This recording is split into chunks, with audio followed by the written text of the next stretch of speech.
ఒక్క ప్రమాదం ఎన్నో ప్రశ్నలు.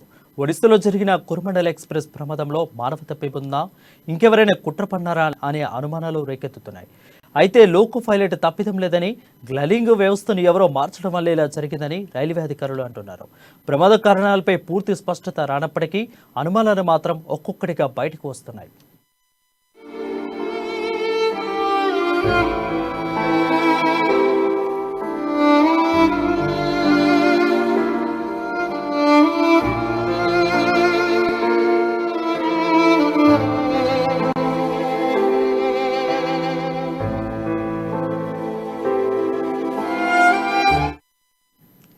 ఘటన జరిగిన సమయంలో 2 రైళ్లు కూడా పరిమిత వేగానికి లోపడే వెళ్తున్నాయని అధికారులు అంటున్నారు. ఎలక్ట్రానిక్ ఇంటర్లాకింగ్ వ్యవస్థ సరిగానే ఉన్నా ఎవరో ట్యాంపరింగ్కు పాల్పడ్డారనే అనుమానాలు వ్యక్తం చేశారు. ఈ నేపథ్యంలో విధ్వంసం కోణంలోనూ రైల్వే అధికారులు దర్యాప్తు ముమ్మరం చేశారు. ఒడిశా రైలు ప్రమాద ఘటనకు దారితీసిన ప్రధాన కారణాన్ని కనుగొన్నామని రైల్వే శాఖ మంత్రి అశ్విని వైష్ణవ్ వెల్లడించారు. ఎలక్ట్రానిక్ ఇంటర్లాకింగ్ పాయింట్ మెషిన్లో మార్పు వల్లే ప్రమాదం సంభవించిందని ప్రాథమికంగా అంచనాకు వచ్చినట్లు తెలిపారు.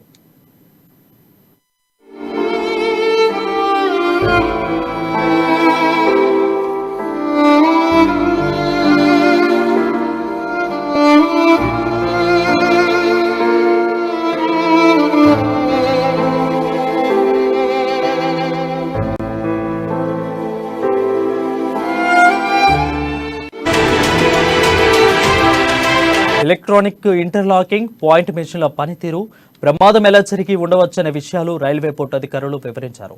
రైలు ప్రయాణించే డైరెక్షన్, రూటు, సిగ్నల్లను పాటిస్తూ కొరమండల్ ప్రయాణించిందని అన్నారు. సాధారణంగా రైలు వెళ్తున్న మార్గంలో అడ్డంకులను తెలియజేసే ఇంటర్లాకింగ్ వ్యవస్థ, ఎలక్ట్రానిక్ రహితంగా ఉంటాయి. ఈ రెండూ కూడా తప్పిదాన్ని అవకాశం లేవని, మార్చడానికి వీలు కానివి. దీన్నే ఫెయిల్ సేఫ్ సిస్టమ్ అంటారు. అనుకోని సందర్భాల్లో ఈ వ్యవస్థ విఫలమైతే అన్ని సిగ్నళ్లు రెడ్గా మారి రైళ్లన్నీ ఆగిపోతాయని అధికారులు అంటున్నారు. మానవ ప్రమేయం ఉండవచ్చని, కేబుళ్లను చూడకుండా ఎవరో అక్కడ తవ్వి ఉండవచ్చని అధికారులు చెబుతున్నారు.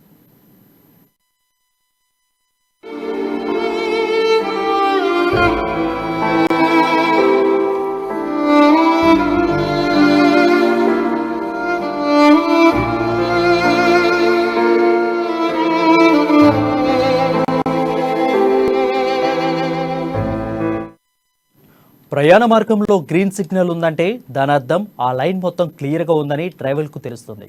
దాంతో ఆయనకు ఉన్న గరిష్ట వేగంతో ముందుకు వెళ్ళాడు. అయితే ఈ మార్గంలో గరిష్ట పరిమితి వేగం గంటకు 130 కిలోమీటర్లు. ప్రమాద సమయంలో రైలు గంటకు 128 కిలోమీటర్ల వేగంతో వెళ్తున్నట్టు నిర్ధారణ అయిందని అధికారులు అంటున్నారు. బెంగళూరు హౌరా రైలు కూడా గంటకు 126 కిలోమీటర్ల వేగంతో వచ్చింది.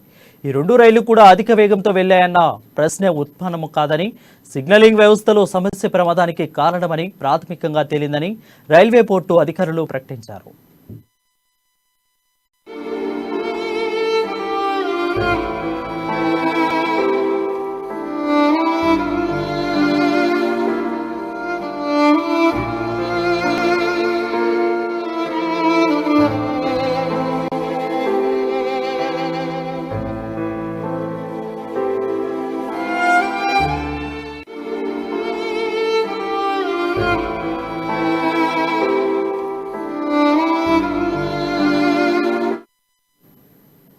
ఒడిశాలోని బాలేశ్వర్ వద్ద జరిగిన రైలు ప్రమాద ఘటనపై దర్యాప్తును సిబిఐకి అప్పగించాలని రైల్వే బోర్డు నిర్ణయించినట్లు కేంద్ర రైల్వే శాఖ మంత్రి అశ్విని వైష్ణవ్ వెల్లడించారు.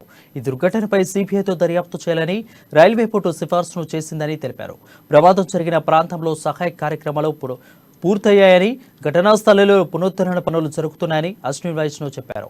రైల్వే ట్రాక్కు సంబంధించిన పనులు పూర్తయ్యాయని అంటున్న మంత్రి ఓవర్ హెడ్ వైరింగ్ పనులు కొనసాగుతున్నాయని చెప్పారు.